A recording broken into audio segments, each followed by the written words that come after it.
Previously on Tales of the Voidfarer. The Salvagers Guild are and always have been a bunch of pricks. The suzerain will have my head if I give you anything else. The Salvagers Guild won't work with the Zenith Syndicate if we keep leaking information to you. The Voidfarer keeps getting in their way.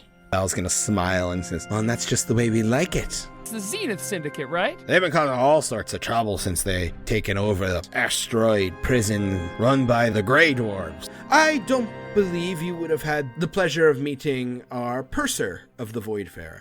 Everyone, this is Yuri Marnovic. Pleasure to meet you all. My name is Yuri. Thank you, Yuri. I already like you. You're one of my favorites. Captain, we've come out of spelljamming speed. There's 2 ships. You see the flag of the Zenith Syndicate, and the other ship are flying the colors of the Salvagers Guild. Captain, if we are careful and keep our distance, we can skirt by unscathed. Everyone to their stations. We're interceding.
You see a Marlin, which is this smaller spelljamming ship in the general shape of a swordfish. And it is flying the colors of the Salvagers Guild. And it is being accosted by a ship the likes of which you haven't really seen before. It is a ship about the same size as the Voidfarer. However, it doesn't have any sails. It has a single mast that is flying the flag of the Zenith Syndicate. But what strikes you is this ship is made out of stone. It is this dull gray color, and you can see the stone textures as it's illuminated by the pinpricks of the dual suns off in the distance. Towards the front of the ship, you see that it is shaped like the sideways head of a double-sided dwarven axe. These wide blades sticking out to the port and the starboard on the front of this ship. You see right behind it is this massive stone ring, suspended, separated from the body of the ship, that is alit with orange arcane energy. And you see 2 smaller rings floating to each side of the ship with the same orange arcane energy as these rings slowly rotate, and you can kind of see glyphs etched into them. This is a dwarven Drogher. It seems like it's mostly enclosed. There's a rather small top deck that you see crew beginning to emerge from below and toss grappling hooks over to catch this Marlin and pull it abreast, and they seem to be preparing to board. Val starts shouting commands to the crew. "Riggers, man the sails! Extend the flank booms and prepare for combat maneuvers. Gunners, down on the gun deck. Prep for a volley on the port side cannons. Hold on my mark." And then she says, "After that fire, come back up to the top deck. You'll be on the boarding party. Elwyn, Laney, Marco, Luckbeak, Kensley, Ismany, and Kale provide range support from the gunwales and help the boarding party however you can. Orella, Scriv, Brohane, and Doc hang back and support the fighters. Keep our people alive." She climbs the stairs up onto the quarterdeck and takes her stand on like the captain's rostrum, where like the helm of a sailing ship would be, except there's no wheel. There's a pipe that extends up from the deck at this location, and Val is going to speak into it. "Salon, I hope you're not asleep at the helm. Prepare for a dragon siege maneuver." Everyone around seems to be running to their stations following Val's orders. You guys have received your orders. What are you guys doing? Can you repeat what she told Rav'nys to do? Rav'nys, you are with the gunners. Okay. So you were instructed to go down below deck and prepare the port side cannons for a volley. And then after that shot, you're to come back up and help the boarding party. Okay, so then she's going to do that. She's going to go down below deck. Luckbeak and Marco? I think we were both assigned the same task. Yeah. You were instructed to provide ranged support from the top deck. Yeah. Sure. So. Well, I have absolutely no experience with that, but I'll give it a try. You have a crossbow. Well, okay. That's what she means. She means like with your ranged weapons or magic. Okay, got it. Okay. You can see that the other people given that instructions, specifically Elwyn, he's a half-elf ranger-looking guy with a longbow. He's taking that position. Lainey has a crossbow, and you see Kinsley has retrieved a crossbow. And Kale has grabbed one, too. Okay, I head up on top deck with my crossbow. Marco is extremely tentative. He is a man of science, not really a man of fight. So, he's kind of like, he's doing as he's told, but you could tell there's a very strong apprehensiveness to him. He's not used to being given command to get ready to give range support. Right. Because he's probably like hanging towards the back, kind of like, all right, I got ice knife, but let's do this. And you see that you're not the only one kind of feeling that way. Ismene, who was also given that same instruction, she is like a fledgling mage herself. She is not as experienced as you are. She's like, undergrad wizard to your grad school wizard. And none of us are professors. Right. And she is like Riley's age. Yeah. So she has her spellbook in hand, but she seems nervous herself. You guys get into place and you see that the riggers are climbing into the sails and they're unfurling these sails that are shimmering with arcane energy. And you've been on the ship long enough to know that when Salon has the ship pull into certain maneuvers from the spelljamming helm, these like arcane threads in the sails will alight. And you get the impression that the sails are less for propulsion of the ship and more to help with its maneuverability. You can see they extend these booms that are normally tucked flush to the side of the ship outward, almost like the pectoral fins of like a fish. And there's more of this sail extending outward. And as the ship shifts course, Salon starting to carry out the instructions that Val has given, you see these arcane threads begin to alight.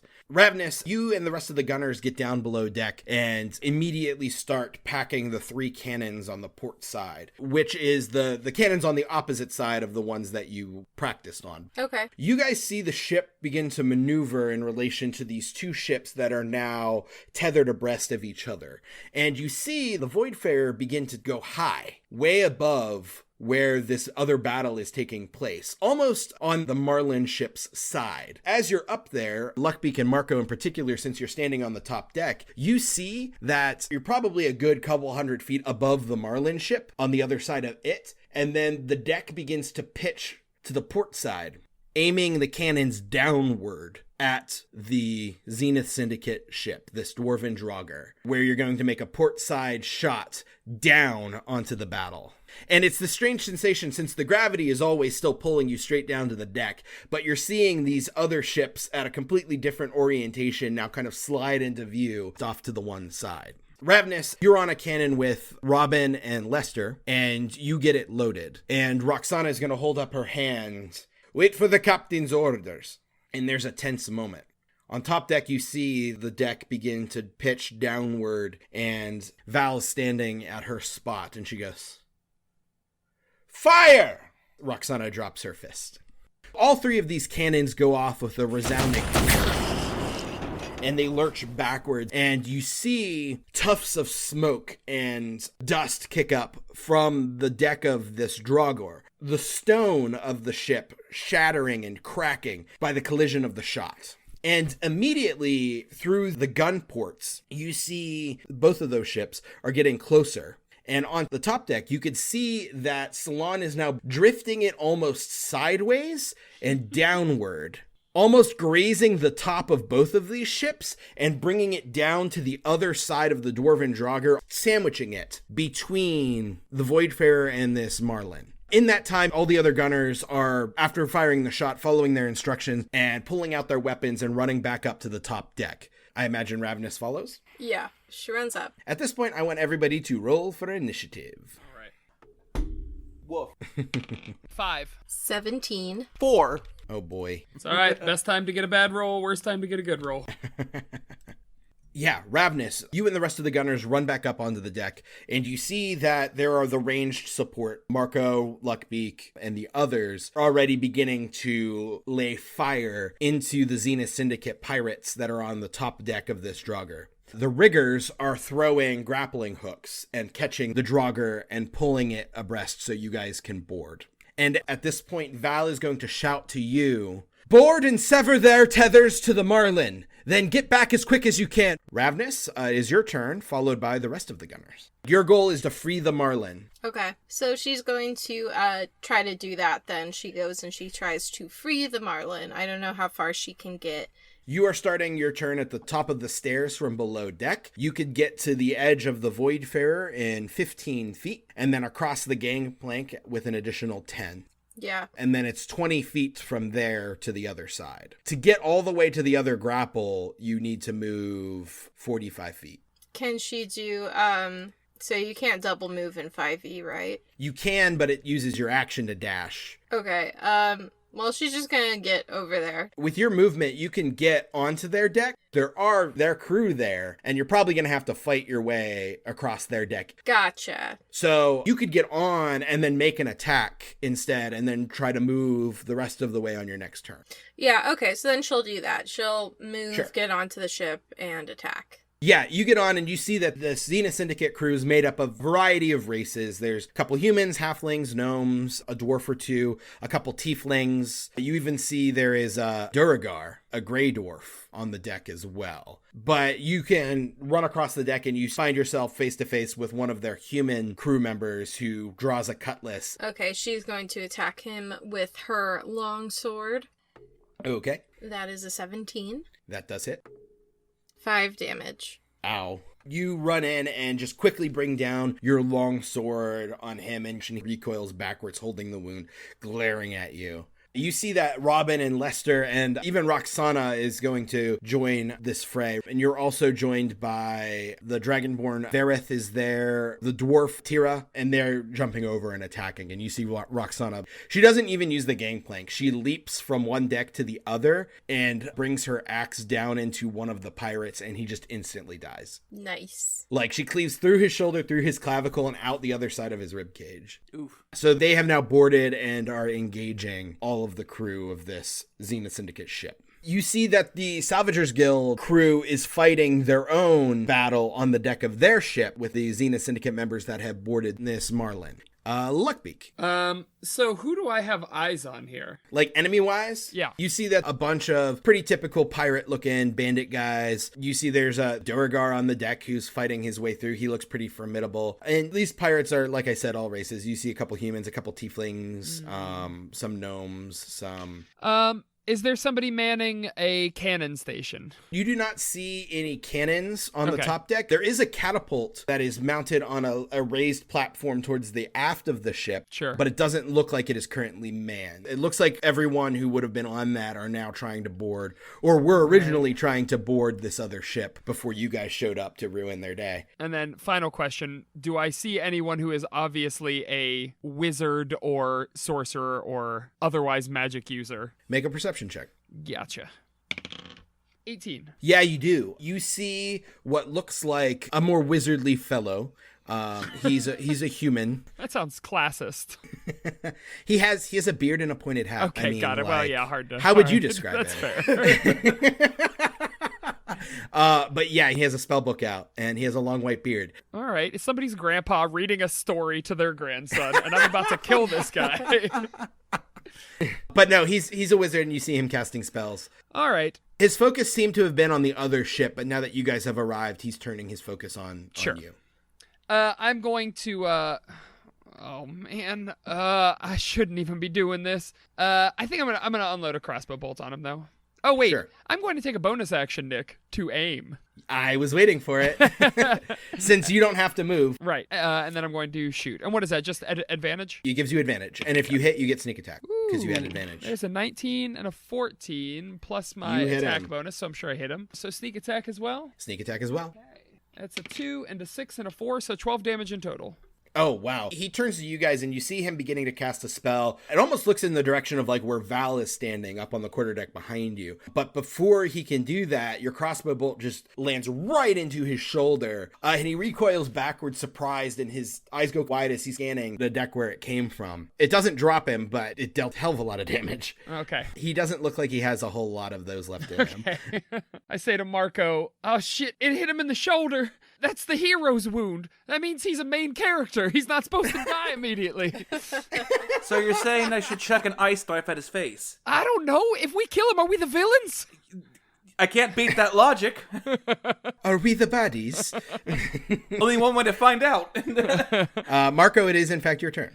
All right, is there like a cluster of bad guys? Yes, but they're intermingled with good guys at this point. All right, follow-up question. Is there any way that I could chuck something that would shatter within 5 feet and not hit one of my allies? Yeah, you can do that. Okay, that's what I'm looking for. So, I'm gonna cast Ice Knife. So my arcane focus starts to glow, and a ice knife literally shoots out of my hand and towards, like... Yeah, let's go with Wizard Boy. Sure. Is that an attack roll, or does he have to make a save? It's an attack roll, and then him and everyone within 5 feet of him has to make a dexterity saving throw. Sure. So I'll start with the attack roll. All right. That's a nat 20. Holy fuck, that's a crit. Shit. Okay, well. Get fucked. All right, roll times 2, right? You roll the damage die twice, and then you add the modifier once. There is no modifier, so it's just 10 piercing damage as the knife hits him. Then it shatters. Him and everyone around him must make a dexterity saving throw or take 2d6 cold damage. Well, spoiler alert, he failed because he's dead. So I'm going to say that there was 2 of his crew members next to him, but there was also Lester was just barely in that range. Oof. So for the first of his crew, that's a 8. That fails. Then 10. That fails. And then Lester gets a 14. That passes. Just barely with 14. Perfect. 7 damage. Ow. As the ice knife digs into him and explodes. Yeah, so you see Luckbeak's crossbow bolt go into his shoulder, and then Luckbeak says, oh man, he didn't die.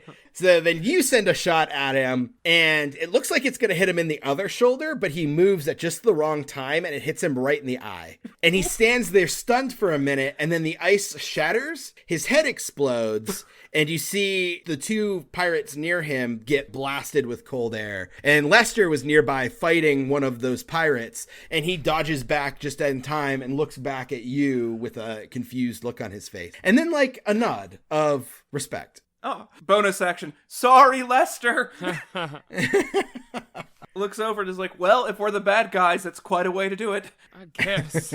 So the other range support are going to let loose a few volleys. You see Ismany cast Firebolt and hit one of the other bandits who catches fire and kind of bats it out. Kale looses a crossbow bolt and he's going to miss. Kensley's going to fire one and hit a bandit. And yeah, you guys are just continuing to volley downward.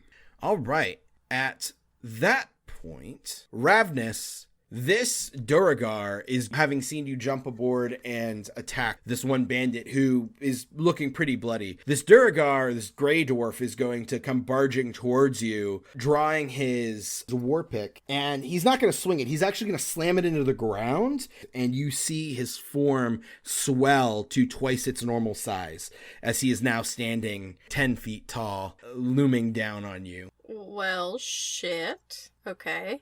That's all he's going to do for now, since enlarging was his action. But the other crew members are going to continue to fight. You see 2 charge up to fight Roxana, but she doesn't seem too concerned. One of the pirates who just got blasted with the cold is going to attack Lester and is going to hit him, but it doesn't look like it's too serious. And the battle continues to just rage on this deck.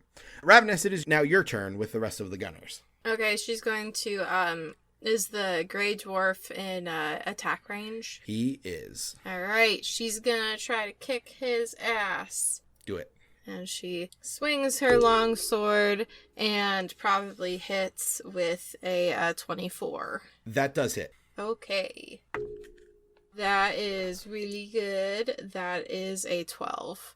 He grows this huge size, and you just like take a step back and see him now towering over you, and then just steel yourself, and without really even thinking about it, bring your sword across, and it gets him in the side of the gut, and he grunts and glares down at you. He seems intent on making you pay for that. Roxana is going to attack one of the bandits that is attacking her and deals a pretty bad wound, but he still seems to be barely standing. She is going to start moving 5 feet to the other side to where the tethers are that you guys are supposed to be undoing, but she's still staying within range of this fight. Robin does manage to get all the way across and is going to use her action to cut one of the ropes that is grappling the Marlin ship. There are 3 remaining. The Salvagers Guild fighters on the other side, they're still fighting, but they now are very much aware that you're there. And they were confused at first because you kind of came in over the top of them out of nowhere, basically. But now that they see that you're fighting the Zenith Syndicate, it kind of has reinvigorated them, and they are continuing to hold their ground against the assault on their deck. Some of the Zenith Syndicate fighters have turned to see that they're being boarded from the other side and now look like they're trying to come back over to fight you guys off. Luckbeak. So, I mean, we're not exactly friendly with the Salvagers Guild, right? No. And that seems to be the general consensus, which is why Elmsworth and a good amount of the crew seem surprised that Val was taking this action. Yeah. But her intent definitely seems to be to save the Salvagers Guild ship. Sure. Okay, well then I guess I just volley another shot over the side of the railing. Okay. Are you targeting anyone in particular, or just... If there's anybody who looks formidable, more so than the others, but if they all just look like mooks, then I'll just...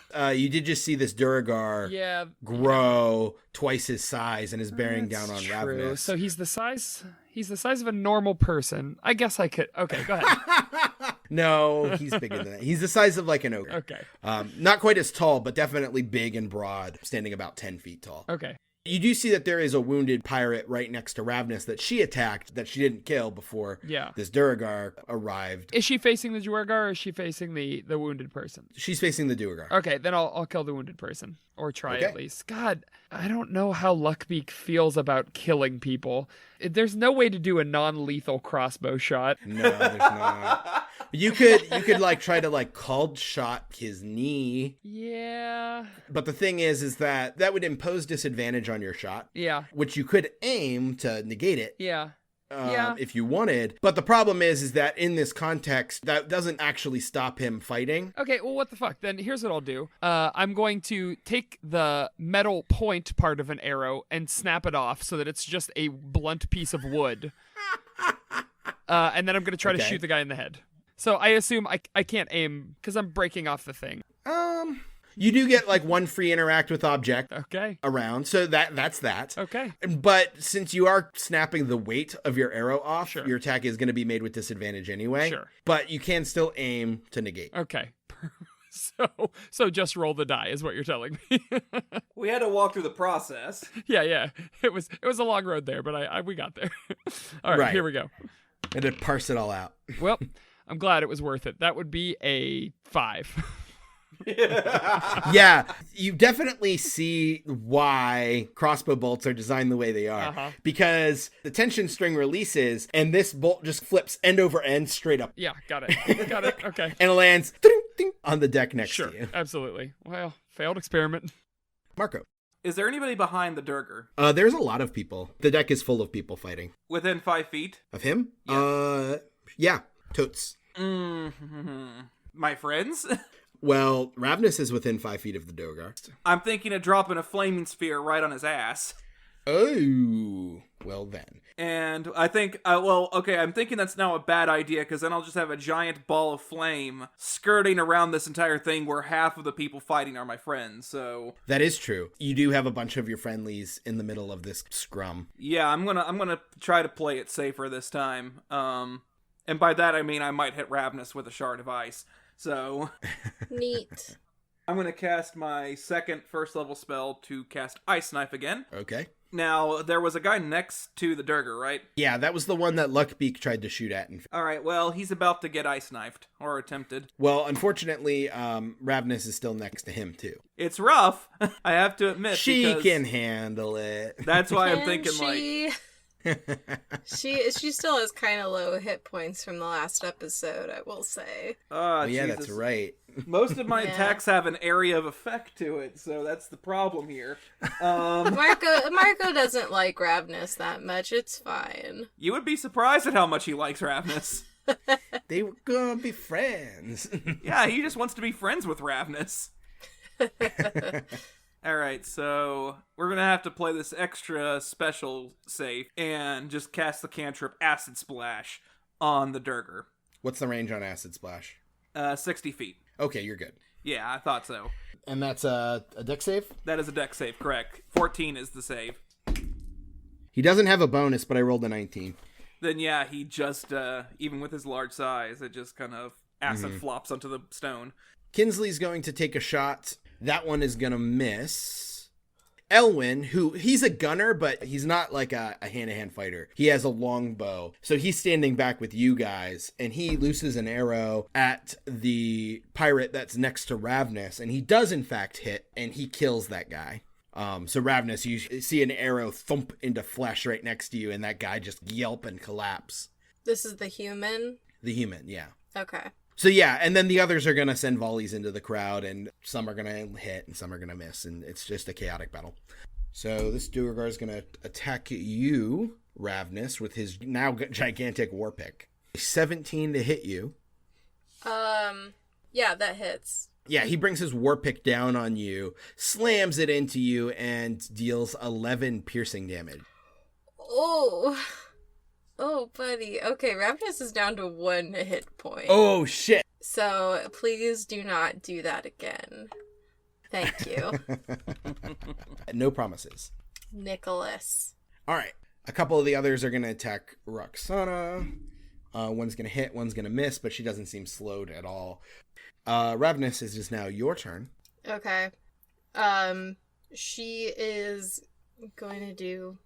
she's going to swing her longsword again. Oh, well, actually, no. How bad off does this guy look? He's not quite bloodied, so he still has more than half his hit points. And do the hits that she is doing seem like they're, like, really affecting him, or... They affect him just as much as you would expect. Okay. You did only hit him once, and he does look like he's bleeding pretty heavily. Yeah. Okay, so she is going to swing her sword. Okay. And hit this motherfucker. Maybe. Maybe not. That's 10. That misses. Okay, she's going to complete the plan that I had originally, which is to use an action surge and try it again. And maybe not miss this time, and definitely miss with a 7. So you swing your longsword, and it glances off of his enlarged scale mail with a clang, and then you breathe heavy, and with a guttural shout, you swing again, and it glances off his scale mail another time as he kind of turns his shoulders. Yeah. And blood is just pouring out of your wounds, and you're breathing heavy. Yeah, she's not doing great, and she's going to stay there because I'm going to hope that he is killed before his turn, because an attack of opportunity would just wipe her the hell out right now, so. Okay, yeah. So Roxana, who was on her way to the other tether, sees that display and is actually going to switch course and come up behind this Drogher and attack, and is going to hit him. Let's see. 10 damage. And that doesn't quite kill him, but it's close. The other fighters are continuing to fight. Lester fights off the other pirate that was over next to him, near where the wizard died, and kill him. And is going to move to one of the other tethers and is ready to cut that line next thing. One of the Salvagers Guild members on the other side manages to get to one of the grappling hooks and pulls it out. So now there are only 2 tethers remaining. So at that point, Scriv, who has been standing back as support up where Luckbeak and Marco is... He's kind of standing at the gunwales looking down on everything, and he's going to see you and go, Rav'nys, a world lingers in the void of aberrant delight. Oh, how Forgekind parleys with the knowledge of well-deserved morale. Avast! And cast Healing Word with his poem. Yay! I love Scriv. There's a reason why he's my favorite. Same. Is he your favorite or Rav'nys's favorite? He's definitely not Rav'nys's favorite. He's my favorite. Rav'nys doesn't have a favorite yet. He's going to cast that at 2nd level. So you heal 7 hit points. Not bad, not bad. Alrighty. Okay, Marco, it's your turn. All right. Let me ask, is any of the grappling hooks within range of me? 60 feet? Yeah, that would be. Okay, so, do these tethers look to be like rope or something like that? Anything that could be damaged by fire or acid? They are rope. So, with that being said, I think I'm going to cast Flaming Sphere on the rope. You can totally do that. So yeah, so I don't need to make any rolls for that, so a ball of fire just appears right at the, hook and right on the rope. Okay. It would just kind of sit there, I suppose, but yeah. How much damage does that do? 2d6 fire damage. Okay, yeah, it just says the sphere ignites flammable objects, which the rope definitely is. So I'll say that the rope has caught fire, so it'll probably break in a round or two. And you see the hemp rope begin to burn and the fire start traveling the rope just a little bit out of the confines of the sphere in both directions. Okay, Luckbeak, it's your turn. Okay. Drogher has a war pick. Big old war pick. Yeah. I'm going to use Mage Hand to wrench it out of his hands. Mage Hand can hold like 8 pounds, right, or something? It's 10 pounds, but it specifically says you can't take objects that are being possessed by another creature. It just doesn't work. I've made a very wrong character choice in that I've decided that Luckbeak doesn't want to kill people. This is a bad idea. So, I'm going to get some non-lethal weapons after this battle. But right now, I think I'm going to. You know what? I think I will try to kneecap the Drogher. Okay, so you'd be making a called shot at disadvantage, but if you can take the aim, you got it, as your cunning action. That is correct. Oh, natural 1. There it is. Oh no! All right. Man, we're all rolling like shit. Saker, high or low? Let's go low. Okay. Roll again. 6. An attack roll. 6 plus 3 is 9.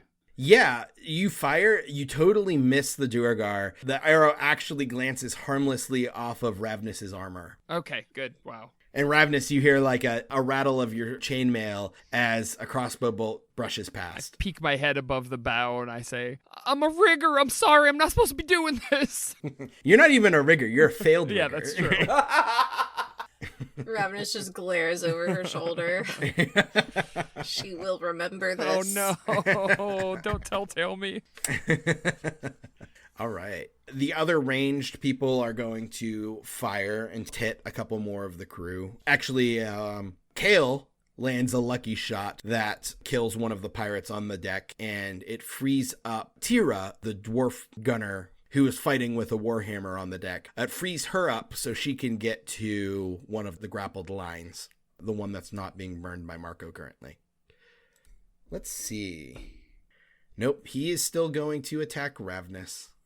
So the Drogher is going to swing, and that is going to be a 13 to hit. No, he does not hit. All right. Like, you're looking over your shoulder at Luckbeak, and you happen to look back just in time to see him bringing down the war pick, and you're able to leap to the side as it crashes into the stone deck beneath your feet, cracking the stone. So yeah, they're going to attack some of the other crew members. Robin is actually going to take a pretty nasty wound there. She cries out in pain, but she seems fine for the most part. It is Rav'nys' turn. Rav'nys is going to swing at this fellow in front of her again. Now that she has been healed a little bit by Scriv. Oh, son of a beekeeper. That is an 11 and not going to... no, that's an 8. I don't know how to do math. It doesn't hit. It doesn't matter. Yeah, okay, that misses. Roxana's turn, and she is going to swing. Oof, is only going to be a 14, which is going to miss him.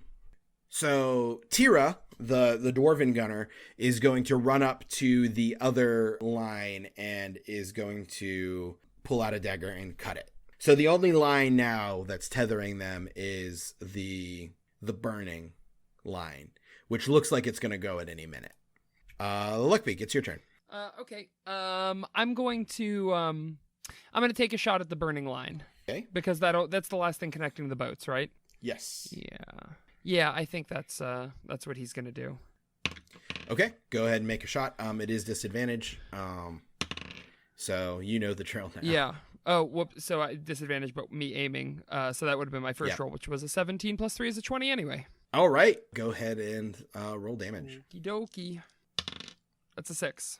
Yeah, you kind of fire right on the edge of where Marco's flaming sphere is, where you can see that the burning rope is already grown weak. And like as it's beginning to burn, there's just the last few strands holding on, and you fire your crossbow bolt and it severs the line, and you see the burning line kind of drops between the two ships. Perfect. And the Marlin jerks and starts drifting outward. Seeing that, Val says, "Send up the signal flag," and you see the riggers raise a flag with a specific pattern on it. Rav'nys, you would know this is the pattern for basically like danger, flee. And in this context, the signal is telling the Salvagers Guild ship to just GTFO, which they probably didn't need told that, but that's the message being conveyed. Marco, your flaming sphere is still hovering in the air there, but the rope is now completely severed. All right, so, what's the nearest, like, bad guy dude that's, like, on somebody else that's on one of our friends? The Drogher is still alive, bearing down, and he looks really hurt, but he's still a threat to Roxana and Rav'nys. There's a few others on the deck, and you see that your gunners are now trying to get back to the Voidfarer, having successfully cut the tethers between this Dwarven Drogher and the Marlin ship. I'm going to, as a bonus action, yank the flaming sphere towards the Drogher. Okay, yeah, you could do that. It makes a dex save? Correct. That is going to be an 11. And that is a fail. Okay. 2d6 coming at you. 6 damage. As you bring this flaming sphere in, the fire kind of sparks. And how would you like it to completely immolate this Drogher? How do you want to do this? So, who is directly in front of the Drogher? Rav'nys and Roxana. So, what Rav'nys and Roxana see is essentially like this Drogher standing there, and suddenly just there's this bright light getting brighter and brighter, and then like a bowling ball just rolls over top of him.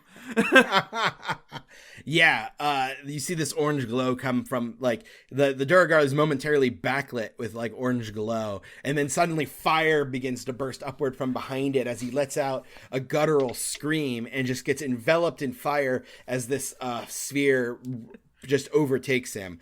And he screams and his flesh burns as he shrinks down to his normal size, unmoving.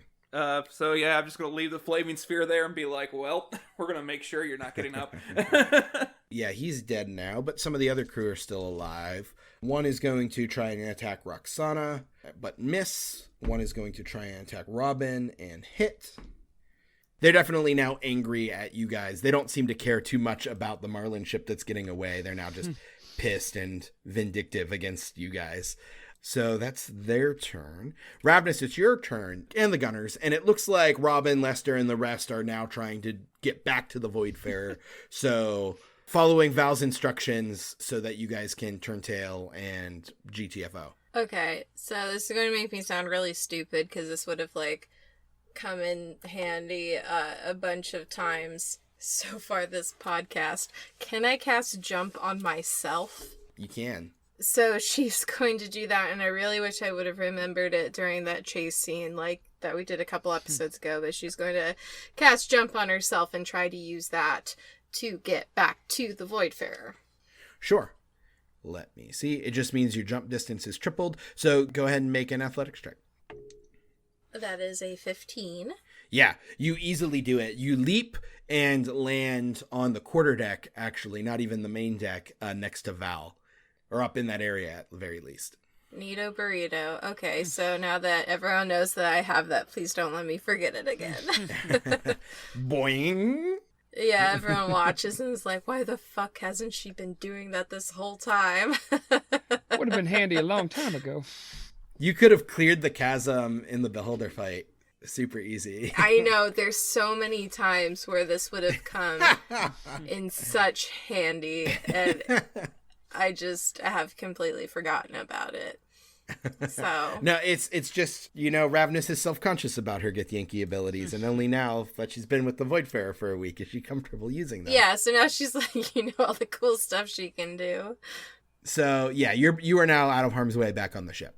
The other gunners are going to work their way towards the edge. Roxana is going to kill a fool. Yeah, totally. The guy that just hit her, she's going to turn around and basically just lop his head off and run back to the deck. Lester and Robin get back, and the others are in the process of doing the same. Orella is actually not far from you, Rav'nys, from where you landed. She was hanging back to provide support, and when you land, seeing how wounded you are, she is going to cast Cure Wounds. She's the one that doesn't like me, right? Right. Yeah, that's why I did that, just to yeet myself right to the cleric. To the cleric! Heals, please! Yeah. I'm coming for those sweet heals.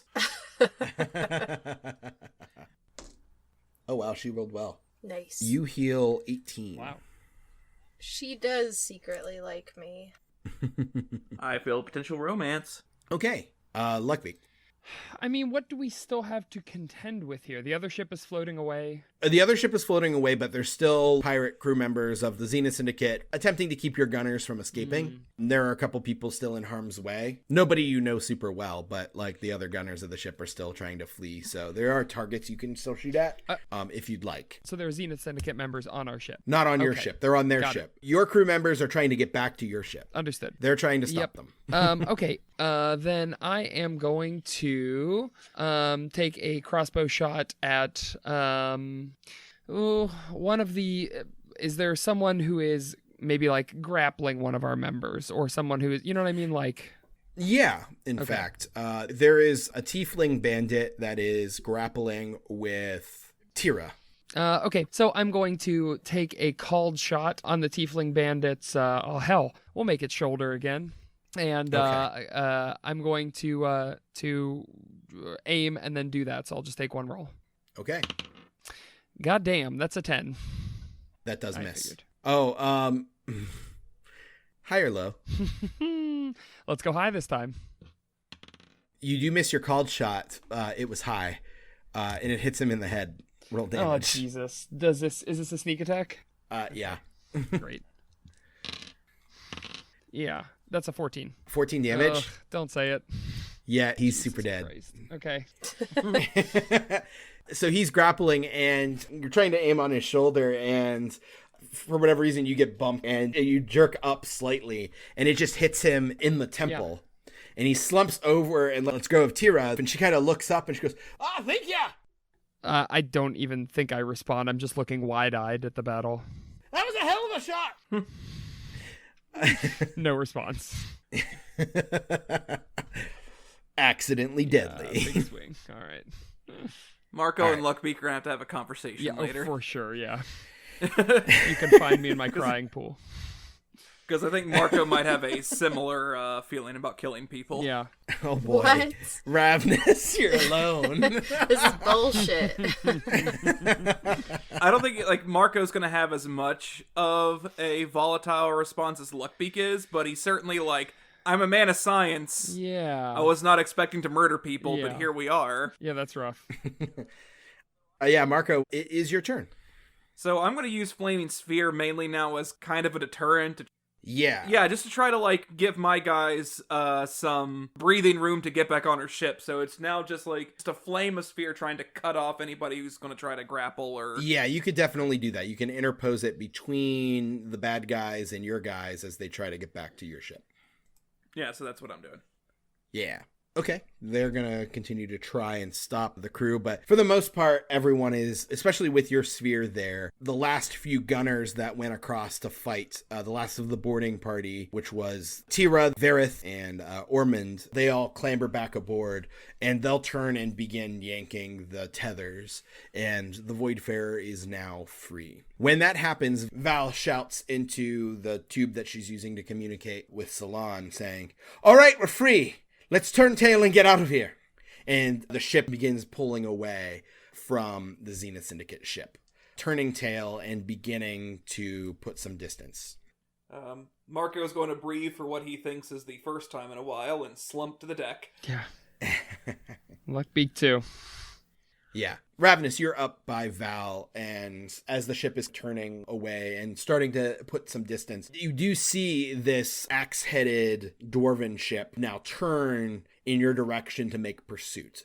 And you see this, like the blades of the double-headed axe sticking out both sides of the front, long, curved, a dwarven-like axe blade. Points that in your guys' direction, and you see these big stone rings spin with like the orange arcane energy as it's speeding up to try and pursuit. Don't worry. Salon is one of the most powerful spelljamming mages in the system. They'll be able to outrun a rune drive, Val says confidently. Why did we help the Salvagers Guild? If I had to choose between dealing with the Salvagers Guild and dealing with the Zenith Syndicate, I would much rather have some goodwill with them. Why'd you have to choose? They were fighting each other. Yeah. Not everyone in the Salvagers Guild are assholes. The leadership certainly is, and there's a lot of pricks there, but how many crew members like yourselves would have died had we not interceded? Well, how many of our crew members almost did, Val? These are people we know. Better the devil you know than the devil you don't. Jesus. If I hadn't met you, you could have been on that ship. You all. Most of this crew were almost part of the Salvagers Guild. The organization might be shit, but they're still made of people. Marco's gonna like try to put like an arm around Luckbeak to make sure he doesn't do anything he'll eventually regret. Brush his arm off immediately, and I point at her with my cute little flipper, and I say,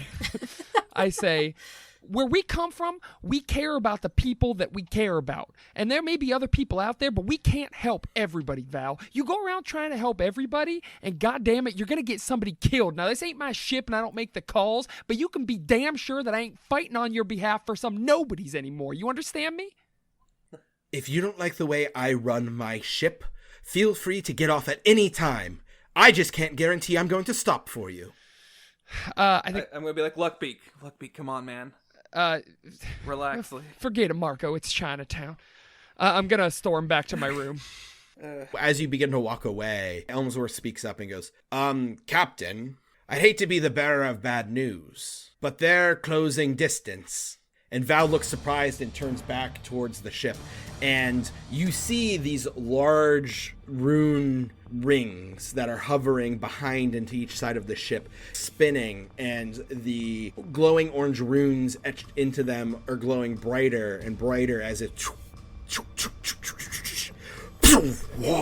as arcane energy arcs and the ship is speeding towards you guys. And Val looks surprised, her eyes grow wide, and she goes, Salon, are we at full speed? And you hear Salon's voice coming up through this brass pipe going, yes, Captain, I'm giving it all she's got. And Val goes, I've never seen a rune drive like that. This dwarven ship is fast catching up. Val's actually going to look at Brohane and say, what is this? This is different. They must have upgraded my designs. Found a different source for the rune magic.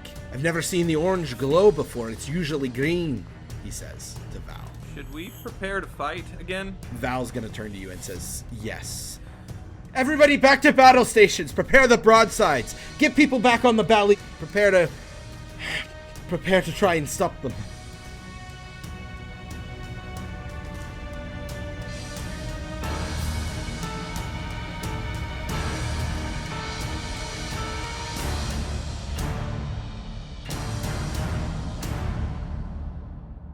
Hey everyone, Nick here, your friendly neighborhood dungeon master.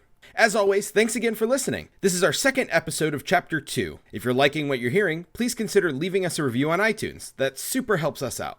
Also, come say hi on our social things, at Voidfarer Podcast on Instagram and Facebook, and at Voidfarer Pod on Twitter.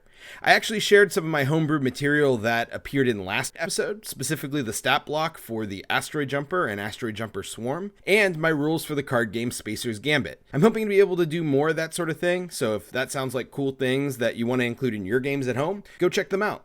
Next up, shout out to our producer Tom Goldthwait for our awesome theme song and other original music. Additional music provided by purple-planet.com. Lastly, Tom and Fiona, our very own Rav'nys, have launched their own podcast called Big Streaming Pile, where they discuss the best bad movies streaming has to offer. You can check out their first 3 episodes now, and you can follow them at Big Streaming Pile Podcast on Facebook and at Big Stream Pile on Twitter. Our next episode of Tales of the Voidfarer will land on Tuesday, December 10th, and we have some fun different things in the works, so stay tuned for those announcements. Now, without further ado, let's jump back into the action.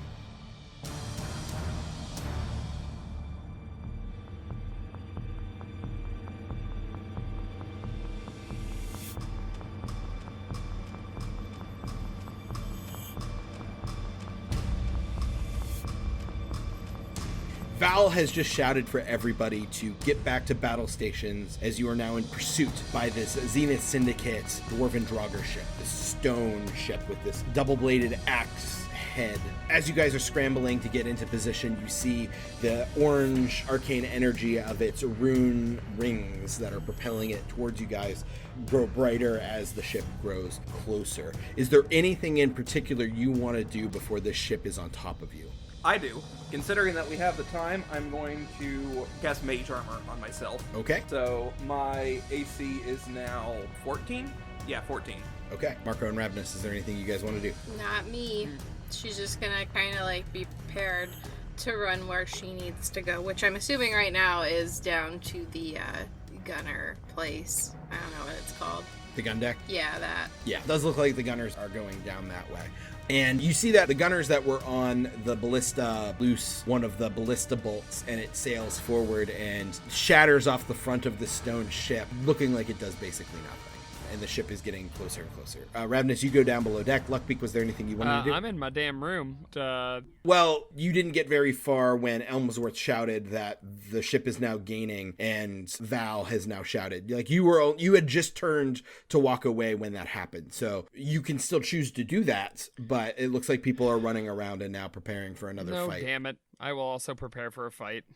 Even though I'm not happy with Val. You're not the only one, it looks like. At least a handful of others seem to share your sentiment. Okay. No, I prep. Okay, so you're just kind of readying your crossbow again on the deck. Cool, sounds good.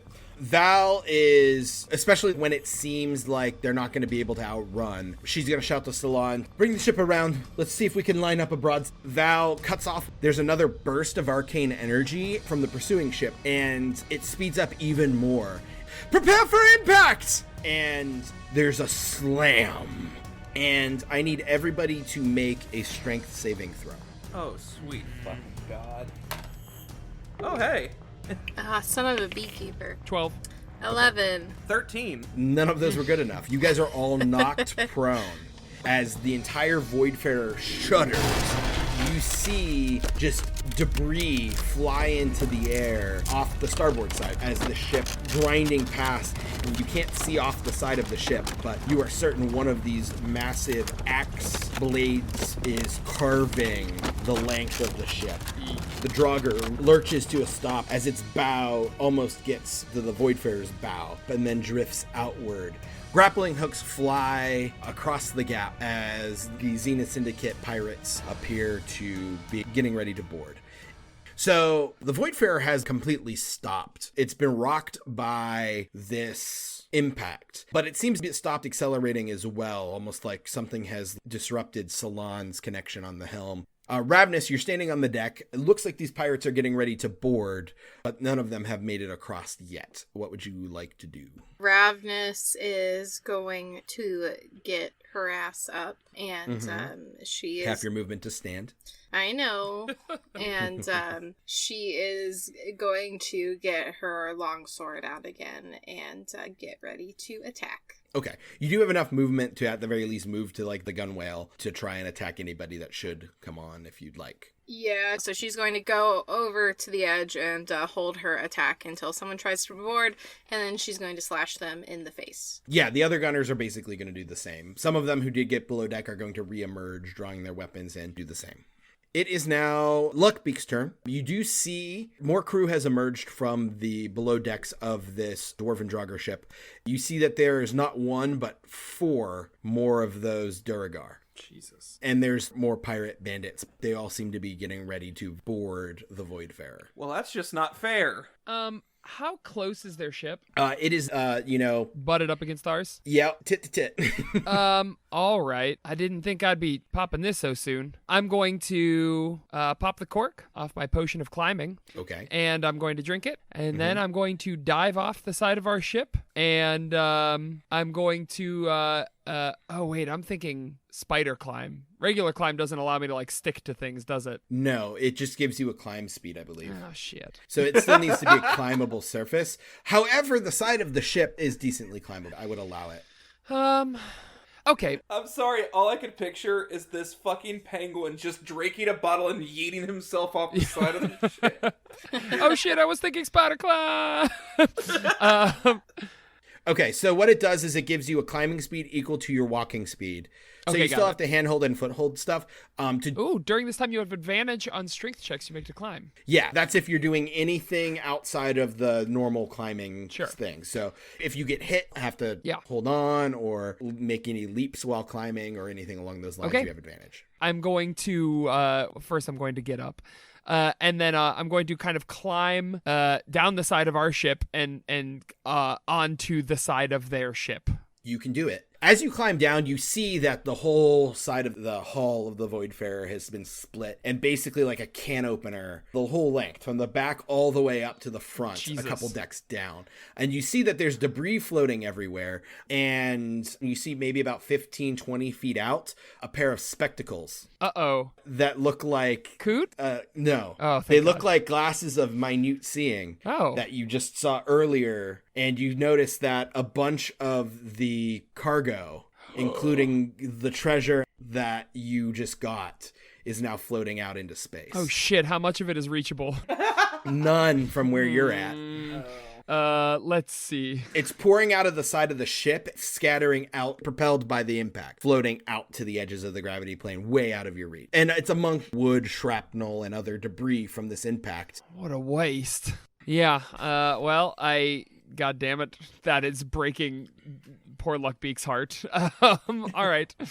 So yeah, you can climb down to where they're close enough to reach across and grab onto the side of the Drogher. It is a little bit tougher to climb because it is stone, but it is intricately carved. It's like very dwarven, Sure. so there's a lot of like the Celtic knot, decorative carving all along the outside of this thing that you can squeeze your little flipper fingers and climb, aided by your spell. Okay. Were you trying to go up the other side or around? I'm or what were going you trying to down do? and looking for any point of entrance into their ship, an open, port that a cannon was coming out of or something. I'm looking for any entrance. Okay, let me look at the map. Yeah, you can see that there looks like it's like a circular, large port of some sort about 10 to 15 feet down from the top deck. That's where I'm heading. Okay, you do that. You can get there, but that's all you can Sure. do. That'll be your turn. So now it is Marco's turn. Marco, you see the crew on the other ship have now grappled and are now going to board. Rav'nys and the other gunners are up ready to receive them. You see Luckbeak drink a potion and just scurry over the side of the ship and out of sight. And I look at that, I was just like, I don't know what the fuck he's doing. But I got a whole lot of ugly in front of me, so I'm going to stand up, first off, half movement. Yep. I am going to use my last first level spell and cast Ice Knife and just chuck the fucker in the middle of the people, just wherever there's the largest cluster. Yeah, you can do that. Go ahead and roll a d6 for me. All right. So that's a 3. In addition to your target, will hit 3 additional people. Okay. So here I go with at least my attack. Here you go again on your own. Yeah, pretty much. So that is going to be a dirty 20, a non-natural 20. You hit. All right. Oh, 10 damage. Nice. And then Yeah, that looks like that guy's barely hanging on. all around him, the 3 people that are around him make their dexterity saving throws. He gets a 9, Fail. which is probably going to kill him. The other 3 people, that's an 18, Pass. a 8, Fail. and a 7. So 3 fails and a pass. Okay. All right, that's a 4. 4 damage. Okay. Yeah, the guy that you hit just dies. He manages to survive the initial impact, but as the cold bursts outward, it does him in. Okay, so with my last 15 feet of movement, I'm going to start making my way towards Salon. Okay, you do that. Like, we need to get the fuck out of here, and he's not moving, so... Yeah. So he's going to go make sure that Salon's not dead, because if he is, then Marco's going to have to do this. Yeah. Although, interesting point of order, and we haven't talked about it yet, Luckbeak could technically fly the ship now. Why is because I'm magic adept, sure. Yeah. It wouldn't go super fast, but it would function. All right. The speed is based off of your highest unexpended spell slot. If you put the car in second drive and just don't ship out. I'm giving it all she's got, Captain. We're going half the speed of smell. All right. So, yeah, you start moving in that direction. It'll take you a round or two to get there, though. That makes sense. So they start boarding. Rav'nys, one of the pirates, leaps across the gap, and you can make your attack. Okay.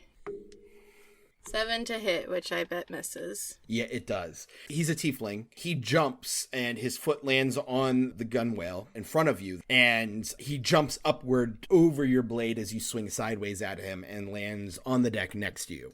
Okay. And he's going to attack you. That's going to be a 18. Yes. You take 4 slashing damage as he swings at you with his cutlass. Yeah, I'm gonna put these dice aside. They have not been serving me well tonight. They're in timeout. Yeah. So, a couple of the other bandits are going to attempt to board. The other gunners, the fighters on board, are going to basically do what you did, attack them as soon as they come in range. To varying levels of success. Some do get on, like the one that you fought. Some are stopped. The 4 Drogher enlarge, and all 4 of them jump over your guys' heads. The boards creak as all of them land on the other side of your line on the deck. And they get into fighting stances with their war picks. But that's all they can do for now since they enlarged. There are 4 of them. Neat. We had so much fun with one. Okay, now it is Rav'nys and the gunner's turn. All right. Rav'nys, you have the guy right next to you that hit you. There's a couple of these Drogher behind you guys, and a few other pirates that have successfully boarded. So it's just kind of like a random pirate next to me, yeah? Yeah. Okay. So she's going to go over to the Drogher and try to hit them, and hopefully this new dice will work. That's a lot better. That's a 19. That does hit. I love the way you said that, though. Just a very matter-of-factual, I'm going to walk over and hit him. The pirate does get an attack of opportunity against you, though, because you moved that's out of his fine. range. That is only going to be a 12. No, that does not hit. Yeah, so he swings and you dodge it, and you get up to the Drogher. And go ahead and roll your damage. That is a 12 damage. 12 damage. Wait, Okay. 13 damage. Sorry, I don't know how to do math. Stop lying to me, Fiona. I need a little calculator. All right, the other gunners are going to attack. Roxana is going to basically call out one of these Drogher and try to, 1v1 me, bro. And she is going to hit him. So then the other gunners are going to attack, and melee just kind of breaks out. The fighting is breaking out between your fighters and gunners and their boarding party. And then a couple arrows come from the edges, and you see that there is Elwyn, the half-elf gunner. He's standing now up on the poop deck in the very back near the ballista and has launched an arrow down into the fray, embedding it in one of the Drogher. And you see that a dagger kind of flies from above into one of the pirates, and you see that Jack in Tatters, the tabaxi, has chucked a dagger from the rigging. And everybody seems to be participating in trying to fight off this boarding party. So, it is now Luckbeak's turn. All right, tell me what I see. You see the large porthole itself has like a brass frame and like a durable glass pane, but it does look like it can be opened. So it would cost your action since you're like climbing while doing it. That's fine. I'll do that. Okay, and you need to make a climbing check, but you can do it as advantage as you reach to open it with one hand and cling on at the same time. Okay. Strength, athletics. Okay, so 14. Yeah, you do it just fine. Okay. Between your flipper fingers and your webbed feet, the power of the motion has allowed you to somehow cling to the surface despite this. And you reach over and find a latch and are able to pry it open. I'm going to do so quietly just in case there are people in here. Make a stealth check. Sure. 11. Okay. Noted. Okay. Noted. Thanks. Wonderful thing to hear from the DM. Okay. Right. And what's in here? This looks like a rather lavish quarters of some sort. It's actually weird looking into the ship. It looks underground. It looks like this might be like an inn room in like a dwarven city almost, because the walls are masoned stone. Mm-hmm. The floor is like a dirty stone, and there's like wall sconces that are burning fire. And, sure. There's no one in here, however. It looks like it's like a stateroom of some sort. Sure. I'm just kind of wandering along in here and talking to myself and saying like, all right, well, this seemed like a really clever plan, but what the hell are you going to do now, kid?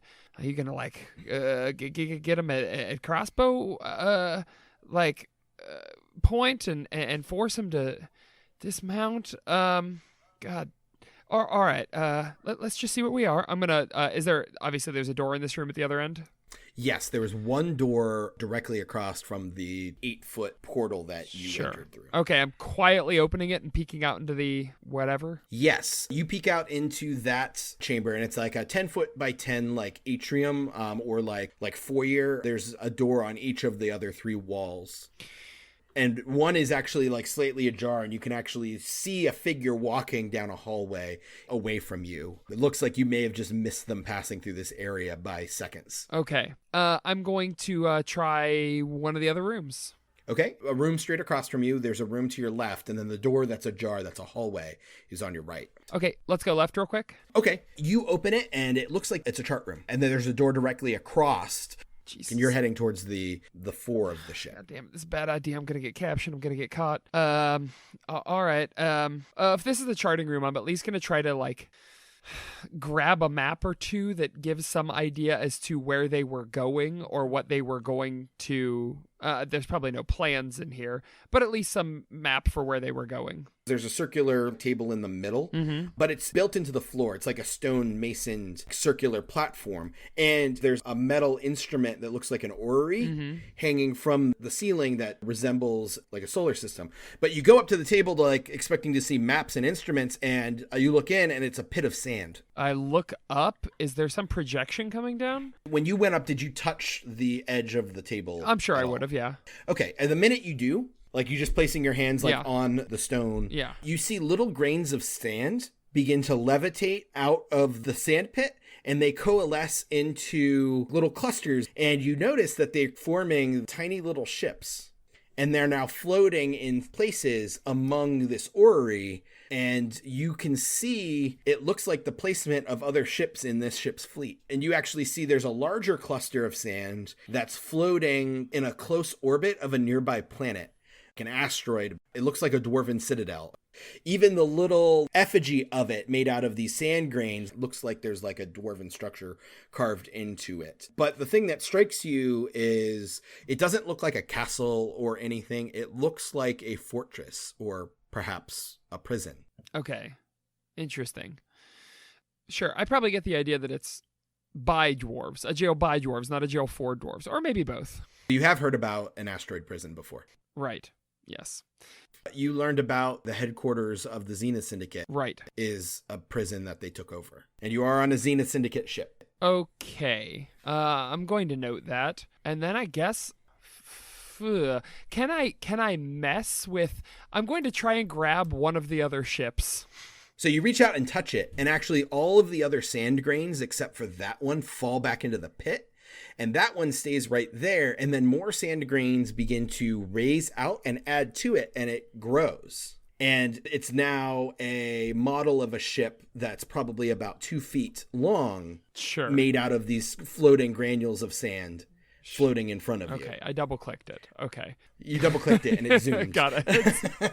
But it's this sand hologram, Got basically. it. Okay, cool. Cool. Marco, you are heading towards the helm room. You said it'd take about 2 turns to get to him, right?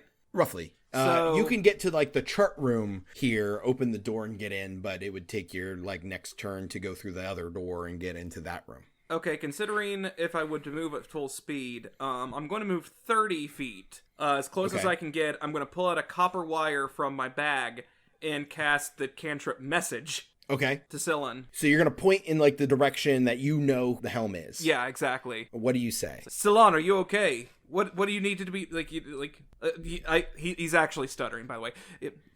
What do you need? Is everything okay? Okay. Yeah. And you hear the response saying, Marco, yes, I'm fine. The impact, it stunned me for a moment. I'm fine.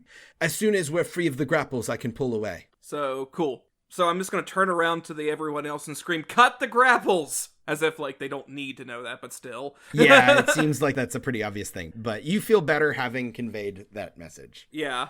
Okay, so then it is now their turn. Actually, Marco, one of the pirates that boarded is actually going to run up to you and swing his cutlass at you. That is going to be a 19 to hit. That's definitely going to hit me. Oh, I rolled poorly. You take 2 slashing damage. Ow. Rav'nys, one of the Drogher, is going to attack you. Okay. That is going to be a 13 to hit. Nope. Okay, one of the bandits is going to attack you. Cool. That's going to be a 17 to hit. Yep. You take 4 slashing damage. Nice. So the other Drogher is going to attack Roxana. He does hit, but Roxana kind of just tanks through it. One of the Droghers is going to hit Lester and kind of knock him prone, and he kind of lets out a cry of pain and is knocked to the ground. He rolls over, but still holding his sword. He still has some fight in him. Robin is going to be fighting one of the others as well, but she's still holding her own. Yeah, so now you see more of the riggers and stuff are now providing support. Like Meryl and Melinda have both dropped from the rigging and are flanking one of the pirates. Melinda has daggers and Meryl has a short sword, and they're tag teaming him, and he's kind of overwhelmed just by the fact that these two little halflings are coordinating with each other so fluidly that he can't keep up. You see Scuttlebutt actually drop from the rigging and land on one of the pirates and just plunge a dagger into his neck. Luckbeak, we're back to you. Sure. So I have this thing pulled up here. Is there any other way to interact with it that I can kind of understand? I'm poking at it and prodding at it. Yeah, when you kind of poke it, it almost like you can turn it and rotate it in the air. And the sand grains do like disturb when you touch it, but it does move and reforms itself when you let go. The one thing you notice is this ship is not the ship that you're on currently. Okay. It's a different Drogher. And you know that because while the ship you're on has this like dwarven axe design off of the front, the ship you're looking at in this sand hologram has a massive blunt mace or morning star like front. Interesting. And it looks like if this ship got up to speed, it could punch a hole straight through an Elven Armada class ship. I'm just clicking it and looking for the delete ship button. Delete ship? Yeah, just... You can't find...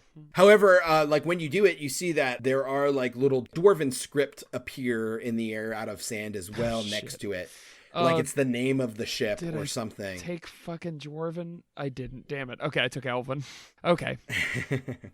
Okay. Well, if there's no options or anything, then I'm just going to continue on, I guess. Although I will pull out some sort of do I have like a notebook or something that I can like at least like the relative locations and like copy down my best approximation of the Dwarven script? Sure. Okay, cool. Great. That's what I want to do then. Go ahead and just make a quick intelligence check. Can do. Just to see how accurately you can emulate the script without actually knowing what the symbols and shapes Sure, mean. that'll be a 22. Yeah, you're pretty confident in it. Cool. I'm just tracing it. I'm holding it up in the air. Okay, so at that point then... That's probably going to be turn, your turn, sure. though. Yeah. And you do hear the sounds of people moving around, but they seem distant. It seems that the commotion above is drawing most people's attention that would otherwise be here. Gotcha. All right, Marco. Okay. You have a pirate that just attacked you right in front of you, and you know Salon is okay. Can I see the bindings from where I am, even with this burly dude in front of me? You can see some of them, yeah. Okay, so I'm going to provoke an attack of opportunity and try to, like, just run past him. Okay, he will gladly take it. That's going to be a 19. That's going to hit me. You take 4 slashing damage. All right, I am down to 20 HP, and after I run past him, I'm just going to cast Flaming Sphere on one of the ropes. You do it. Yeah, so that happens, and the next turn I'm just going to yank it across the hull. Yeah, you definitely could do that. But that's my turn. Okay, so the one thing you do see... And now that it is their turn, you see 2 figures that you haven't seen before emerge from below decks on their ship. and they head towards the gangplank. It is a well-armored hobgoblin with a bandana over his head tied back, and there's like the excess that hangs about all the way down his back.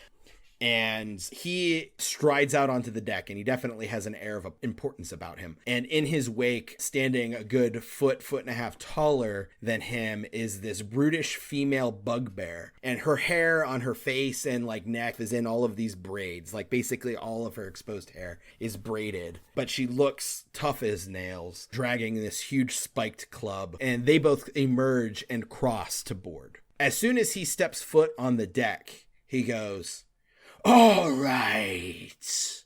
Bring me the head of Captain Valeria Rain, and none of this violence needs to continue." And the Zenith Syndicate, the Drogher, and the other pirates stop for a moment, kind of waiting to see what you guys do. And a lot of the other crew are tentatively waiting to see what's going to happen now as well. Like even Roxana's breathing heavy. She doesn't look like she's about to give up a fight, but at the moment she's at the very least going to wait this out just a moment. Val is standing there on the deck, and she is actually curious to see what's going to happen now too. Brohane standing up there, as well as Elmsworth is standing up there. Rav'nys. Yeah. So, okay, who is still around me? There are 2 big Drogher and I think still a pirate. Since the hobgoblin is not yet over here, Rav'nys is going to still try to hit one of the Drogher. So, natural 20 on the Drogher. All right, go ahead and roll damage. Okie dokie. Let me find another D10. There's so many dice that it's like hard to pick out. Okay, here's one. That is really, really good. That is also 20 damage. Shit. So yeah, that kills him. Neat. So they kind of lower their guard when their captain steps on the deck. And you take an opportunity to just drive your sword through its chest. And it shrinks back down to its normal size and collapses on the ground. And this hobgoblin's going to look at you and go, "If you don't stand down, I'm going to run you through myself." He's just going to stare at you with these yellow eyes. Okie dokie. So, I am going to turn to Roxana and nod at her. And in that nod, I'm going to figuratively give her a superiority dice via rally. And that is a bonus action. So now she gets temporary HP equal to her charisma plus a superiority die roll. Your charisma. My charisma. Yeah, it's your charisma plus a superiority. That's got to be die huge, roll. though, right? I rolled an 8, so she gets 9 temporary HP. Nice. And she'll nod back at you and kind of glare at this hobgoblin. And there's a pause as the air kind of hangs. And the hobgoblin is going to say again, "The option is yours. All you have to do is bring me her head." And Marco, you see Melinda, who is behind Val, look around kind of nervously, and no one's watching her, and she doesn't see that you see her, and she pulls out a dagger. Melinda, you bitch. Before she has a chance to do anything, though, Brohane is going to speak up and say, "Fuck this asshole! We're going to fight!" And fighting just breaks out again.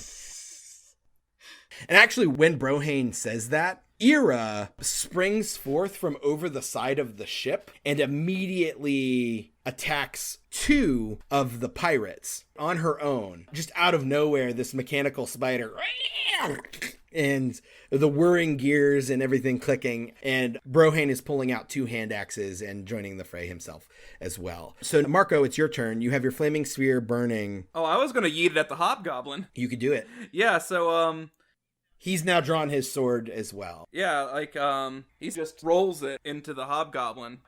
He makes a save. That's going to be an 18. He is going to pass that one. Okay. Does he take any damage or no? 4. Okay, so he takes 4 damage. How are those ropes looking? The one tether has broken, Okay. but there are 2 others. So he takes that. He's surprised that the flaming sphere suddenly moved. He's going to cry out in pain and then glare at you. Marco's just as surprised as he is. Luckbeak, back on the ship. Yep. You don't know any of that shit's going. Right. Okay. Next room. I very carefully open that door. Okay, you do so, and this looks like it is a room that doesn't have any windows or other doors out of it. Mm-hmm. And there is probably a dozen or so pillars that are floor to ceiling, made out of stone, and different banding all around them. And all the way around each band of these pillars are glowing orange runes. Okay. I'm going to go up and... This is basically like a Dwarven rune magic server bank. Oh, okay. Oh boy. Probably don't want to touch them then. What the heck? Actually, I'll mage hand one of them. I just want to see if I touch one of them, if something happens. But I don't want to touch it with my fingers because I'm afraid I'll explode. Fair. Go ahead and make a spellcaster check. Oh boy, what is my spellcasting stat even? I took bard stuff, so I think it's charisma. Yeah, so it'd be charisma. Okay, so I rolled a non-natural 20. Okay, when it touches it, you see the mage hand, the spectral hand, begin to like kind of almost distort and warp as like the blue energy of your hand kind of mingles with the orange rune energy, and you have to strain to keep the spell up. But otherwise, nothing else happens. Okay, so nothing noticeably with the ship or anything like that. Yeah, it seems like these runes are very magic, and it's like the magic is like kind of overpowering your spell. Sure. Okay. Any portholes in this room? Any ways out? No. Egress? No, only one door. Okie dokie. I guess I'm heading back and taking one of the other two doors that I didn't take in the bigger hallway. Okay. So there was the one across from you or the hallway? I'll take the one across, although I suspect it's another guest room. It is. Yeah. Okay. Let's head down that hallway carefully. So you kind of head back, and it would be your whole turn to get through that door. Sure. And you get to like a junction. The hallway continues straight for like another like 40 feet before stopping, and there's a lot of doors on both sides. But at this immediate T-junction, you see that to the left and the right, there are two ballistae that are aiming down large openings out the side of the ship. Okay. And then you do see that there are a staircase ascending and descending at this junction as well. Were you still stealthing? Yes. I was trying to at least, yes. What was your stealth roll? I think it was like 11. Jeez, I don't remember. You can roll again. Okay. Tom, let's rewind the tape. I got a 15. 15? Okay. What's in the ballistae? Crossbow bolts? Yeah, they're large ballistae bolts. Yeah, okay. It doesn't look like either of them are currently loaded. Okay. But you do see there are ammo lockers next to them. Okay, gotcha. Yeah, this is going to end your turn getting here. Yep. But you do hear a voice. It's weird. It's in your head. Almost like you're communicating with another Doar, but it's not a Doar. Okay. And it goes, "Oh, what are you doing here, little one?" And you turn and you look and you see a 3 Kreen, a mantis person. Yeah. And it's like clicking its mandibles at you, but you hear its voice in your head. And that's your turn. Okay. All right. So, Rav'nys, it's your turn. Rav'nys, it's my turn. Okay. So, yeah, she's going to go to the other Durgar and try to attack this fellow too. Okay. Because she didn't see Melinda, like, do that, right? No, she did not. Yeah, she'd missed that. Marco saw that, though. Yeah, Marco saw that. So I saw that Melinda pulled out a knife. Yeah. Good to know. But now that fighting has broken out again, she's continued to fight the Zenith Syndicate with her brother. Yeah, just, making a mental note, Marco will remember that. He's going to tell her. Right. You're attacking a Duragar, right? Yes. Or were you going to attack the captain, the hobgoblin? Well, is the captain closer? He's not, but you could move in a relatively short order to get to him if you'd like. Could I keep my roll and do that? You can. You would provoke an attack of opportunity from the Duragar, though. That's fine. Okay. He will take it. That's going to be a 16 to hit. Yep, that hits.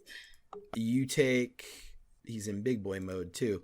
You take 11 piercing damage. Son of a bitch. Okay, she's at 6 hit points, but she's still going to go over to the captain. And she goes over to the captain, swings her longsword for 16 plus 5 is 21. And she is also going to spend a superiority die to do distracting strike. Okay. You do hit, so you can roll damage. 10 plus 3 is 13. Does Distracting Strike add to your damage as well? Yes, so I add my superiority die to my damage, and others have advantage when attacking the creature before the start of my next turn. Cool. So you do it, and he recoils, and he bares his teeth at you. And he goes, "You will be one of my more glorious kills." And Roxana is going to follow you to him. She's going to take an attack of opportunity from one of the other pirates, but he's going to miss. And she's going to attack him, gladly using the advantage that you gave her. And she crits him. Nice. So she is going to deal a solid 18 damage to him. Nice. And he's like already not looking good. So the others are going to fight the Drogher, and they deal some decent blows. Both the fighters on the ground and the riggers sending volleys downward. They're kind of getting pummeled from all directions. It is now their turn, and he pulled his sword and made that comment to you. Roxana jumps up, immediately hits him, and his disposition immediately changes. He is going to use his action to disengage. And he is going to move back across the gangplank, and he's going to say, "Mulgra, get them!" talking to the bugbear, and she's going to step forward and attack you, Rav'nys. Okay. She's going to swing her massive fuck off Morning Star at you. Awesome. And she just criticaled. Okay, cool. I might die. Yeah, this isn't going to be good. Okay, I rolled pretty shitty, but that's still going to be a 12. Yeah, no, Rav'nys is now unconscious. Okay. So yeah, you just immediately fall unconscious. Neat. Roxana is standing right there, and she sees that happen. Save me, Roxana. The other pirates and stuff are fighting, but having seen their captain immediately flee, looks like their morale isn't doing too hot. He got hit like 2 times. They were big times, though. Yeah, but still.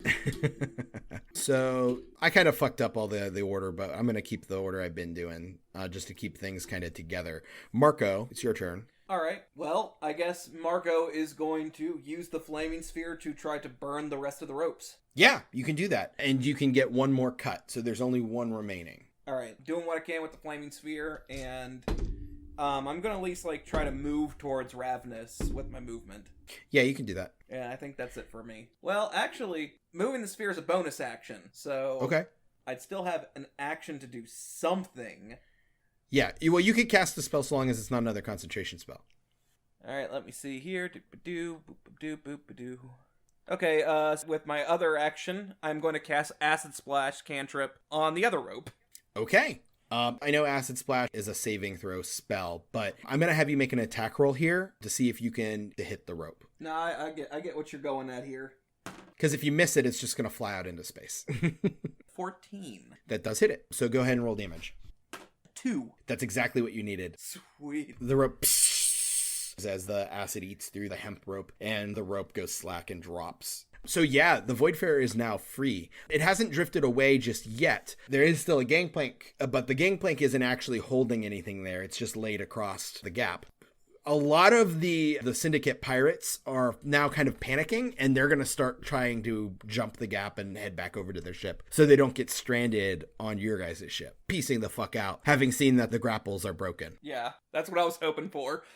Yes. Luckbeak. Yes. This 3 crane is tall. It's like 7 feet tall, bipedal, but it has 4 chitinous arms hanging there, and it's kind of holding both sets of its hands in front of it. Okay. And cocking its head at you, and its pincers. And you hear in your mind, "Aren't you a clever one, then?" I think I swing around with my crossbow, and I'm like holding it at him and kind of taking a couple steps backwards, but I'm saying, now let's be cool. I'll warn you, I already killed one of your boys today. I fully believe you, one as cunning as you, as to sneak aboard this ship when everyone else was preoccupied. He's hitting on you. Kiss, kiss, kiss. Tell me, what is your name, my Doa friend? Well, that's none of your business, buddy. Listen, just leave me alone and point the quickest way out, and I'll be gone. Certainly, but I just merely was asking your name because I think the suzerain would be quite interested in someone of your cunning. In any case, The fastest way back to your ship would be probably through the gun portal. And he points to the ballista, because you see that there is an opening down a short distance, and you just can make out the side of the Voidfarer. Sure. Through there. Okay. Or there are the decks above, but I would not expect the others to be as understanding as I. Well, I appreciate it. I don't know why you're doing this, but I really do appreciate it. No harm, no foul. I thank you. It is my pleasure. I will be telling the suzerain of this interaction. If you would wish to come forward, I'm sure he would be most impressed. All right. Well, you can tell him Luckbeak Humble did it. Luckbeak Humble. Yeah. I will tell him. Okay. Be on your way now, Luckbeak Humble, before others stumble across you. Thank you. What's your name? My name is Tak Chu. All right. Well, thank you, Talk to you. I appreciate that. And then I scurry out the weapons hole. Yeah, you can use your movement. You have movement action. You squeeze past the ballista and find yourself out an opening only 20 feet or so down from the opening you entered through. And there is a 10-foot gap. You do see dangling a burning rope and see a rope on the other side and realize the Voidfarer is now no longer tethered to this ship. Fuck. But it is still only 10 feet away. Okay. Oh, boy. Can I jump 10 feet? Probably, right? Probably. You would have an advantage on grabbing the Voidfarer on the other side Sure. with your potion still Is there active. anybody on deck that I recognize? You can't see the deck. You're way below the Yeah, deck. that's right. You're on the side of the ship. Hokey dokey. Boy, oh boy. Now, you can jump and grab one of the dangling ropes now. Yeah, I will try that. Okay, so first things first, go ahead and make either an athletics check or an acrobatics check, and then you can make an athletics check with advantage to climb, to grab the rope. Sure.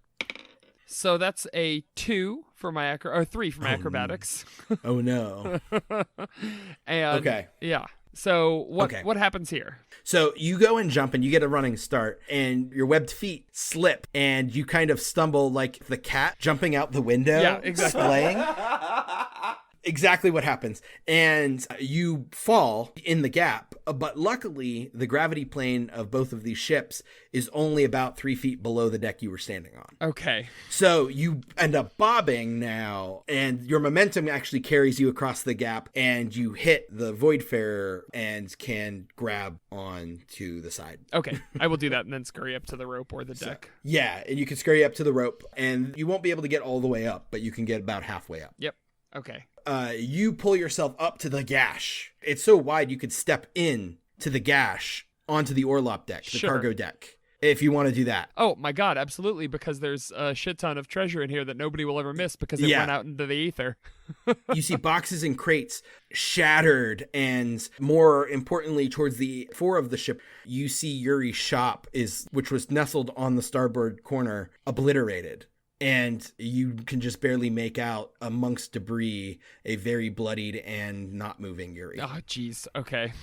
And that's your turn. All right. So now, Rav'nys, I need you to make a death saving throw. Okie dokie. That was a guild die, and it did fuck me a little bit. That is a 3. Okay, that's a failure. Alright, Gil. You receive 5 hit points as you slowly come back to consciousness to hear the tail end of another Scriv poem. Okay. Forged kind in Chansiberus's mysteries. That's the tail end of the poem. Rav'nys kind of like blinks to herself and is definitely disoriented, but here's like the dustlet tones of Scriv wafting through the air. Right. So the rest of the gunners are going to continue to fight, but now, having seen their captain flee and the ship untethered, most of the other pirates are now fleeing, including the Drogher and this bugbear. The last thing they want is to be stranded on the ship, as much as they still want to fight. So they're all going to roll out. Roxana's going to take an attack of opportunity against the bugbear and get a good hit. Holy hell. That was almost a crit. And she's going to gash the back of the bugbear, and the bugbear's going to let out this guttural scream as she jumps away. And the Drogher are going to jump away as well. Marco, it is your turn. So first off, I'm going to run to Rav'nys. Yeah, you see Rav'nys is now conscious. Okay, just making sure, just like to stand by her says, like, are you okay? Are you okay? Make sure, and then like, just as an act of deterrence, flaming sphere around just to make sure that they're running away. Yeah, you can do that. And they're going to continue to run. The deck seems to be clear now. Luckbeak. Yes. You see Yuri in a pile of debris, bloody and unconscious. What do you do? I think before I even see her, I'm like gathering up like gold pieces, and then I look over like the trail of blood, and I'm like, oh, fuck. All right, cleric, anybody. I'm just gonna kind of yell out for Scriv or anyone who's around. Okay. You are 2 decks down from the top deck where all Sure. the action is happening, but you could do that. And while I'm doing that, I guess I make a medicine check to try and at least see if this person is still alive. Go ahead. 3. You don't know. Yeah. There's a lot of blood. Yeah. Okay, then I start scrambling and running up the stairs as fast as I can. Okay. You'll get up to the next deck, but that's about it. Gotcha. Screaming all the while. All right. So then, actually, it's going to be a dice roll. Okay. We're out of rounds. All right. Okay. Luckbeak, you get back up to the top deck. Sure. Scriv. What is it, Luckbeak Humble? Yeah, it's Yuri. You need to come down. He's hurt real bad, man. Yes, of course. And he's going to start moving that way. And he's actually going to turn and say, Orella Ladare, Yuri is injured. And she is going to perk up and start running in that direction as well. Okay. She is the cleric. The cleric, yeah. Marco and Rav'nys, you hear this. What do you guys do? Well, first off, I help Rav'nys up. Yeah, Rav'nys just kind of shakily gets to her feet and looks at Marco, and she's like, I'm alright, you can go with them if you want. Marco, knowing that Rav'nys is okay, going to run after them. He doesn't have any healing spells, so God knows what he's going to fucking do, but... Yeah, Rav'nys does not think that... she's also very hurt, and she doesn't think that she has any skills that would actually help, so she's not going to follow. Yeah, better to stay out of the way. Yeah. Yeah. As people are clearing the deck to go do that, Roxana is actually coming up to you, Rav'nys, and she goes, you did good. And Thanks. kind of pat you on the shoulder with her big Goliath hand. Rav'nys pats her on the shoulder back and says, so did you. All right. Kiss, So, kiss. Scriv and Orella get there first, and Orella is going to hold her holy symbol of Celestian and mutter a couple words quietly to herself. And then she's going to say, I'm sorry, he is with the Far Wanderer now. Fuck. Val had come down as well, and she shares a similar sentiment. Shit. All right. Marco's just going to lay down on the ground. Fuck! And she's gonna turn and walk away.